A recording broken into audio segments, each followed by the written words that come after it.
ధర్మధ్వజం కాషాయ రంగులో ఉంటుంది. కాషాయం యొక్క ముఖ్య ఉద్దేశం ఏంటంటే దైవిక ఉనికి, అంటే దేవుడు ఉన్నాడు అనేటటువంటి ఒక సందేశం. ధర్మం, దేవుడు ఉన్నాడు అంటే దైవిక ఉనికిని చాటేటటువంటి రంగు కాషాయ రంగు. ఒక ధర్మధ్వజం కాషాయ రంగులో ఉంది.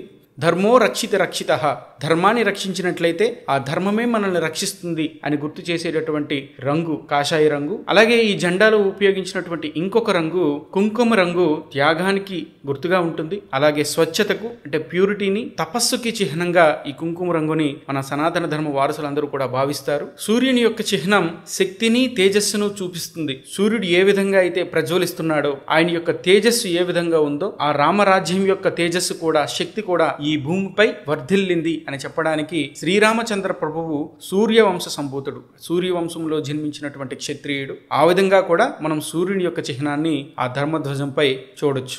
ఓం అనేటటువంటి గుర్తు. ఓం అంటే ఆది ప్రణవ శబ్దం. ఏదైతే ఈ సృష్టి ఆరంభానికి ముందు నుంచి ఉందో, ఈ సృష్టి ప్రళయం తర్వాత కూడా ఉంటుందో అదే ఓం అన్నమాట. కోవిదర చెట్టు, దీన్నే దేవకాంచన వృక్షంగా కూడా చెప్తారు. పింకిష్ కలర్ లో ఫ్లవర్స్ వస్తాయి, చూడడానికి చాలా అందంగా ఉంటుంది. నీడనిచ్చేటటువంటి చెట్టు. తన యొక్క రాజ్యం సుభిక్షంగా ఆనందంగా ఉంది అని చెప్పడానికి ఈ కోవిదర చెట్టుని దశరథ మహారాజు, అలాగే శ్రీరామచంద్ర ప్రభువు కోవిదర చెట్టు చిహ్నంగా ఉంచుకున్నట్టు శ్రీ వాల్మీకి రామాయణం చెప్తుంది. అందుకోసం ఈ యొక్క కోవిదర చెట్టును కూడా ఈ ధర్మధ్వజంపై ఉంచడం జరిగింది. అలాగే ఈ కోవిదర చెట్టు యొక్క చిహ్నం నాటి దశరథ మహారాజు నుంచి నేటికి ఉన్నటువంటి కంటిన్యూటీ, కొనసాగింపును చాలా చక్కగా చూపిస్తుంది.